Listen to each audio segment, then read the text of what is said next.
everyone! Thank you for joining me here today here at Casita.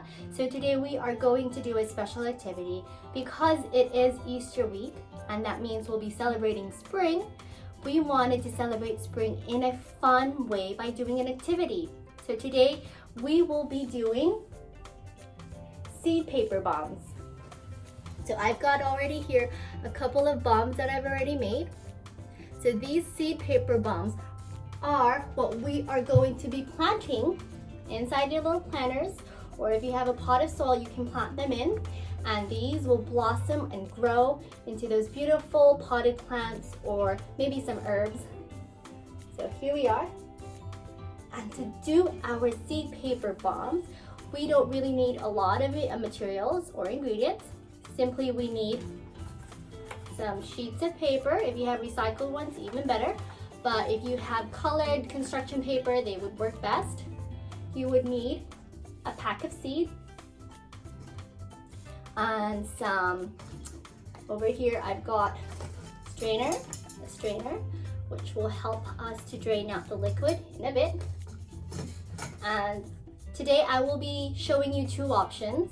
If you have a blender, just like what I have here, then good. You can also use a food processor, or if you have a hand blender, you can use that as well. You will definitely need a mixing bowl. And most importantly, you will need some water, preferably about 1 to 2 cups of water, and some paper towels if you have. And before we begin, because I do have a blender here, but for those of you who don't have blenders, you can use other things like a potato masher, just like what I have over here, or maybe like a pestle, mortar and pestle. Okay, so first things first, you will need your sheets of paper. Any size, shape, and color will do. And this is where the fun begins, because you're going to have to shred or tear the paper into small pieces. So you can have your child do it together with you, and they can do it on their own as well. It will help practice their fine motor skills.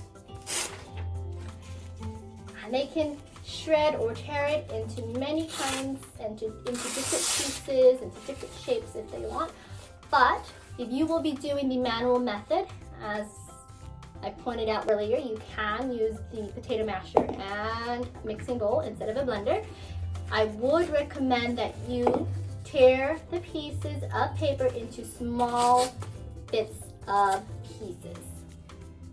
Now again, if you only have a mixing bowl with you and no blender, just pour the pieces of paper or transfer the piece of paper into the bowl.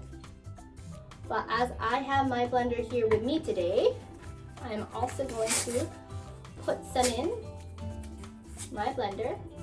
Remember, the smaller pieces, the better, especially for the manual method.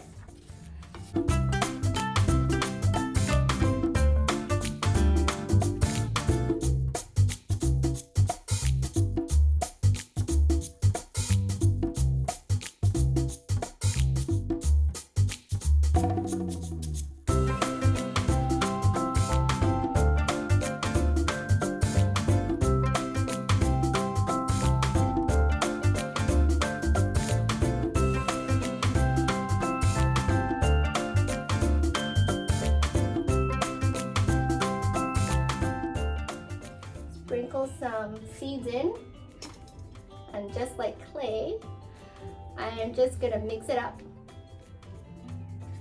Mix it all up.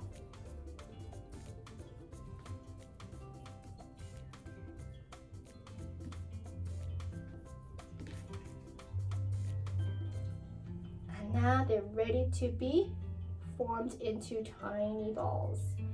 I will also do that here in my broken up pieces of paper. Add a little bit of seeds into them. Mix it up, mix it up. Again, if it gets too dry, you can add a little bit of water just to help moisten it out, and then it will help to make it stay in shape. So there's my little ball using the manual method. Now this one I will mix together, roll into a ball. So this is kind of like working with clay for the little children. So you can just take out a piece and have them roll it into a ball using their hands, just like that. Now all you have to do is just let them air dry, maybe for a day or so. Best way is to have them air dry in a tray, covered with a piece of paper towel or a couple of pieces of paper towel, and just have them drain there untouched for a day, and check them again the day after and see if they have hardened up like a ball of rock. And when they are, then they're ready for planting. All right, so that's it for me today. But before I leave, again, I would like to just quickly show you another thing that you can do. If you don't want to roll them into a ball, or if you don't want to do a paper sheet, you can also be creative and use a mold or a cookie cutter if you have one, and you can simply just fill in the mold with the pulp mixture. And the same thing, you're just going to have to let them air dry for maybe a day or so. And once they're ready, they should be easy to pop out. And you can even give them as gifts, or you can just simply plant them together with your child.